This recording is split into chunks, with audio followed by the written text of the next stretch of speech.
foli bi aw ye faw sigiyɔrɔ la aw minnu bɛ ka lajɛ Mali kɔnɔ Mali kɔ kan a y'o bisimila an ka kunnafoniyaw kɛnɛ kan.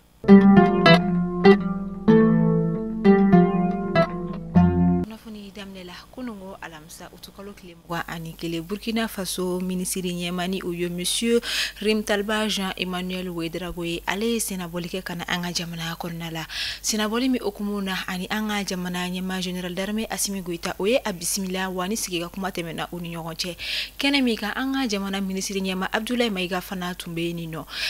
Ka sanga ni minisiri Ouedraogo ka fɔli a ka kuma ye a yira k'a fɔ ko sigikafɔw ni senabɔli kun tɛ dɔwɛrɛ gɛlɛyaba minnu bɛ ni jamana fila kan ni o bɛ tali kɛ lakanako la fo ka taa se sɔrɔ ko olu bɔnnaw ma u bɛ se ka fɛɛrɛw sɔrɔ o la cogoya min na ka taga a fɛ wa o tɛ a bannen ko nin bɛna kɛ sababu fana walasa a bɛ se ka ladilikanw fana sɔrɔ ka bɔ an ka jamana ɲɛmaa General d'Armée Assimi Goïta yɔrɔ cogoya min na.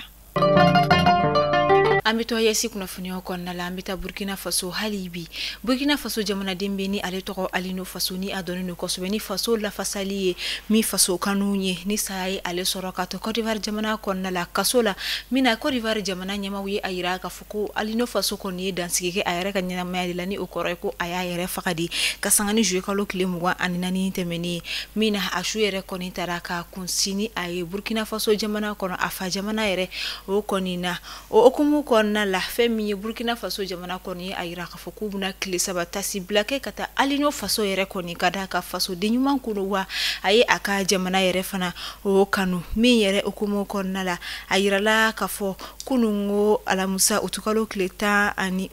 o kama kunungo alamisa utukalo tile 21 fɛn min ye Centre National des Arts yɛrɛ kɔnɔna la u ye spectacle ba kɔni kɛ ka tasi bila kɛ Alino Faso ye o kan fɛ bi fana juma i ka dɔn k'a fɔ veille de prière ba fana bɛna kɛ a ye a yɛrɛ ka so o kɔnɔna la ni o bɛ Dasago marabolo o la ka sanga ni o ye sini sibiri ni o bɛ bɛn utukalo tile 23 ma o bɛna kɛ janaja koɲɛw tɔ bɛɛ lajɛlen ye min bɛna kɛ nɛgɛ kanɲɛ 8 wagatiw la ni su yɛrɛ bɛna taa morgue la fɛn min ye Bogodogo dugu o kɔnɔna la ka sanga ni o kow ye ka taa n'a ye paroisse la ni o ye Saint-Camille yɛrɛ fana ye min kɔfɛ su yɛrɛ bɛna taa da a dayɔrɔ laban na ka sanga ni nɛgɛ kanɲɛ 12 wagatiw ye ni o bɛna kɛ gungi o kaburudon yɛrɛ olu kɔnɔna la an b'a fɔ Alino Faso a ka ni ce a ka faso kanu na ala ka saya kɛ a ma lafiya ye nka ka sanga ni a ka fatuli koɲɛw kɔni Burkina Faso jamana ɲɛmaaw ye a yira k'a fɔ ko fɛn min ye Burkina kasangani a yɛrɛ ka fatuli koɲɛw ye Burkina Faso jamana ɲɛmaaw ye a yira k'a fɔ ko u ma sɔn Côte d'Ivoire jamana ka kunnafoniya dilen ma min o ye ko Alino Faso de ye dansigi kɛ a yɛrɛ ka ɲɛnamaya la min na u ye a fɔ ko n'ala sɔnna a ma yɛrɛ mina da ko ka donna nataw la an b'a fɔ Alino Faso a k'i da saya ye. Tombouctou olu fe no ni mina kɛ atako filalan ye vacances kɔni mana bila fɛn bi marabolo ɲɛmɔgɔ kɛrɛnkɛrɛnnen la minnu ɲɛsinnen don kalanko koɲɛw ma u bɛ bolo di ɲɔgɔn ma kɛ walasa lakɔliden minnu kɔni ma se ka san kalo 9 kalan wagati olu sabati cogoya min na ka se ka fɛn min cours de rattrapage kɛ u kunna walasa san kura la kalanta kura min bɛna kɛ u ni ekɔlidenw ka kɛ niveau kelen o la classe o kɔnɔna la o de kama k'a daminɛ utukalo tile 18 ka taa bila septembre kalo tile 18 san 2025 fɛn min ye Tombouctou marabolo école bɛ ni o ye groupe scolaire Bahadou Ben Aboubakar yɛrɛ kɔni ye o kɔni bɛna cours de rattrapage kɛ ekɔlidenw kunna minnu kɔni bɛ fondamental la kɛrɛnkɛrɛnnen la k'a daminɛ classe fɔlɔ ka taa bila classe 9 bɔɲanko la walasa ka se k'u labɛn san kura nata o yɛrɛ kɔni kama fɛn min ye nin waleya yɛrɛ kɔni labɛn na fɛn min ye comité régional de coordination yɛrɛ kɔni fɛ Tombouctou marabolo o kɔnɔna la min kɛra u ni fɛn min ye Tombouctou CAP yɛrɛ ka bolo di ɲɔgɔn ma kɔnɔna la.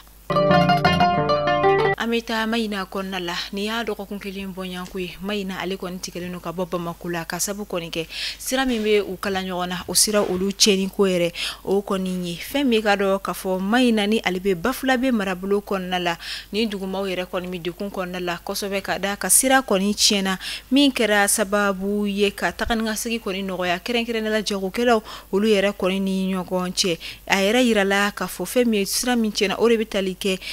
Jagala ni ale bɛ Kobiri marabolo o la a kɛra sababu ye min yɛrɛ la balofɛn dɔw fana sɔngɔ yɛlɛla ni o bɛ tali kɛ jababɔrɔ la min tun bɛ sɔrɔ 2100 o sɔngɔ kɛla fɔ 2500 bɔɲanko ye wa o kɔfɛ fɛn min ye namasaw ye ani yiriden yɔrɔ fana minnu bɛ bɔ Bamako ka o kunda Mayina marabolo kan olu fana tɛ ka sɔrɔ tuguni. An ka jamana samata sega kelen ko fega sibaya soro Côte d'Ivoire jamana ha konika basketi bina kunka femi ka do ka funi alama bashike shiri sibiri anga jamana basketi kala oluni Senegal jamana na nyon soro demi-finale konin keneka mimena do femi coupe afro basket masculin anguilla 2025 o okumuna amedo ke ala ga sibaya di anga samata segoma Burkina Faso ka olu feno kalanko bina kunka ne baccalauréat koni temena candidat munu ye baki examen soro olu kon meta immersion patriotique la o kama fem ye Burkina Faso jamana ministre mnyashino kalanko konyoma abola ka kangarima dake kasangani immersion patriotique yere o konyaw ye mina ayira ka foko jatemne lu koni kala ka yiblo sero sanfe ma koni be katoka école din ko fele nonu koni njawu chari be immersion ke yoro mi yere koni na kuna funia ndo yere konna ko fem ye information wera munu metu gala ko odo were konite chien ko kama kangarda lendo mashika na jareta ka chari bolo sera sanfe ka foko ni la ko do nyo ko munu tera immersion patriotique la walma ko ni uye ubikani walienke ubikani walienke ko kada kan ko obe dansa ko ke uka jamana sharia do la sharia min kele no ka kangarida ma ko ni ka doni personnel utalla ko chari bolo sera sanfe walma ka ma jata ka a chari bolo sera fe ko ni mi yake nyangil na dai ka ini mi kaka foka famnya fana ko an fana turu no jakori la turu no bolo sera sanfe ko la kangari kon dala amito farikulo nyana je konna la alibi Abubakar Samabalini ali ye bras de fer champion ba o koniye kasangani jouer kalote beni Abubakar Samabali ali contre la championnat d'Afrique de bras de fer sportif yere konna Abuja ka ofino Nigeria jamana o konna la minta ko ta anina nana ay médaille d'or soroni ay o joro bayre o koninta kasangani o waliya wi atonyogon ke do konimbe maleno ni o ya adversaire bay ni o kayziye o ya ira ka fona lin Samabali nyekera nani dungo do kale fana konina Samabali tikeda o kama kasangani Abubakar Samabali segni kana mali konna la wi rendez-vous di nyoma utukalo kleta ani wulum vlatemene karido akala palais des sports kon akala palais de la culture o konna la kene minka Samabali koninye atigeda minkera femie ngorota ba fana ye champion bayre koniye Fédération malienne de judo et de jiu-jitsu olu koni formation bado walma stage bado labe min kunchera utukalo kle muga samba flamuka ani duru akala stade du 26 mars yere konna la formation mi yere koni si fait mi formateur chama senduna ala mu obetalike mu bisaba ani fla bonya kula che ani musola formation mi yere koni gidela ikado ka fo jiu-jitsu ale yere expert bafeni oye Faisal Abderrahman Abdul Ragib ni ali ceinture noire 6e dernier jiu-jitsu ale ni judo yere konna ni djiboutien yere o konindo ni kela barakura fana ye fem ye fédération de malienne de judo olu yere fana bulu mi yere fana na yelama chama do ka baraw ta bulula